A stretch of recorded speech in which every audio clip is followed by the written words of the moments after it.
Welcome to our channel. House లో live లో captaincy task అయిపోయింది అండ్ గౌరవ్ అండ్ సుమన్ ని కెప్టెన్స్ గా అనౌన్స్ చేశారు. అంటే ఈసారి ఇద్దరు కెప్టెన్స్. బట్ ఆ తర్వాత మళ్ళీ బిగ్ బాస్ బిగ్ ట్విస్ట్ ఇచ్చాడు. సో మాట్లాడుకుందాము. ఫస్ట్ టాస్క్ వచ్చేసి బయటేమో బాక్సులు పెట్టారు, కీస్ పెట్టారు, లోపలేమో ముగ్గురు వెళ్లి ఈ పేర్స్ 3 పేర్స్ కదా, ముగ్గురు వెళ్లి లోపల యాక్టివిటీ రూమ్ లో పడుకుంటారు. వాళ్ళు ఏ కీ తేవాలన్నది బయట ఉన్న వాళ్ళకి వాకీ టాకీ ఉంటది వీళ్ళ దగ్గర, వీళ్ళకి చెప్తారనమాట. దాన్ని బట్టి వీళ్ళు పట్టుకెళ్ళాలి. మాధురి చాలా క్లియర్ గా చెప్తుంది. సో ఆయేష చాలా ఫాస్ట్ గా కీ తీసుకుంటది, లోపలికి వెళ్తుంది. బట్ ఓపెన్ చేయలేకపోతుంది, చాలాసేపు ట్రై చేసిందంట. సో అది మనకి లైవ్ చూపించలేదు. సో ఇంకా ఈ లోపు నెక్స్ట్ గౌరవ్ తీసుకుంటాడు, లోపలికి వెళ్తాడు, సుమన్ ఓపెన్ చేస్తాడు, తీసుకొచ్చేస్తాడు, గంట కొట్టేస్తాడు, విన్ అయిపోతారు. అండ్ రమ్య అండ్ సాయి, వీళ్ళు ఇంకో పేరు రమ్య లోపల పడుకుంటది. బట్ వీళ్ళు ఎంతసేపటికి సాయి కూడా చాలా లేట్ అయినట్టుంది, చాలా లేట్ గా వస్తారు. వచ్చి ఆ తర్వాత గంట కొడతారు. ఈ లోపల ఎప్పుడైతే గౌరవ్ వాళ్ళు విన్ అయిపోయారో, లేట్ గా ఓపెన్ చేసింది కదా ఆయేష, ఇంకా బయటకు వచ్చి ఆ డైనింగ్ టేబుల్ దగ్గర కింద కూర్చొని ఏడుస్తానే ఉంటది. చాలా చాలా ఏడ్చింది.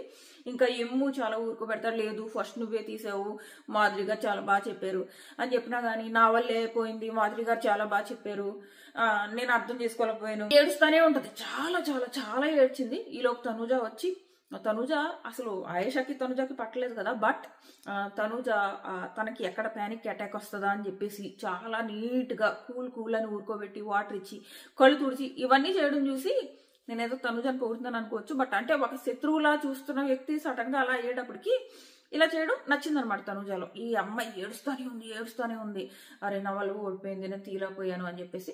మాధురి కూడా లేదమ్మా నువ్వు ట్రై చేసావు, రాకపోతే నువ్వేం చేస్తావు అంటది. నా తర్వాత తన కూడా ఏడ్చేస్తుంది అనమాట. సో ఇది జరిగింది. సో ఫైనల్ గా బిగ్ బాస్ ఏమని అనౌన్స్ చేస్తాడంటే గౌరవ్ అండ్ సుమన్ వీళ్ళిద్దరిని న్యూ కెప్టెన్స్ గా అనౌన్స్ చేస్తాడు. సుమన్ వచ్చి నిలబడి ఒక స్పీచ్ ఇస్తాడనమాట. అధ్యక్ష నేను ఇలాగా అంత జెన్యూన్ గా పద్ధతిగా చేస్తాను అని చెప్పేసి ఒక ప్రమాణం చేస్తారు. ఈ లోపు మళ్ళీ బిగ్ బాస్ ఇంకో ట్విస్ట్ ఇస్తాడు. ఆ ట్విస్ట్ ఏంటంటే ఇప్పుడు నిఖిల్ దగ్గర కంటెండర్ ఉంది కదా, ఆ కంటెండర్ పవర్ యూజ్ చేసి ఎవరైతే ఇద్దరు కెప్టెన్స్ ఉన్నారో వాళ్ళలో ఒకరికి ఛాలెంజ్ చేసి వాళ్ళిద్దరికి కలిపి ఒక టాస్క్, ఆ టాస్క్ లో విన్ అయితే నిఖిల్ కెప్టెన్ అవ్వచ్చు అనమాట. నిఖిల్ నువ్వు ఇప్పుడు ఎవరిని తీసుకుంటావు అంటే నిఖిల్ ఏమంటాడంటే నేను గౌరవ్ తో ఛాలెంజ్ చేస్తానంటాడు. సో దీన్ని బట్టి ఏంటి, సుమన్ ఆల్రెడీ కెప్టెన్ అయిపోయాడు. ఇప్పుడు ఎవరు మిగిలేరు, గౌరవ్ అంటే నిఖిల్ మిగిలేరు. సో వీళ్ళిద్దరికి ఇంకొక ఛాలెంజ్ టాస్క్ జరుగుతుంది. ఆ టాస్క్ లో కనుక నిఖిల్ విన్ అయ్యాడు అనుకో నిఖిల్ కెప్టెన్ అవుతాడు. ఈ గౌరవ్ కెప్టెన్సీ జస్ట్ ఇలా వచ్చి అలా పోయినట్టు అవుతుంది అనమాట. ఒకవేళ గౌరవ్ విన్ అవుతే గౌరవ్ దగ్గర కెప్టెన్సీ ఉంటది. సో ఇది జరగబోతుంది లైవ్ లో.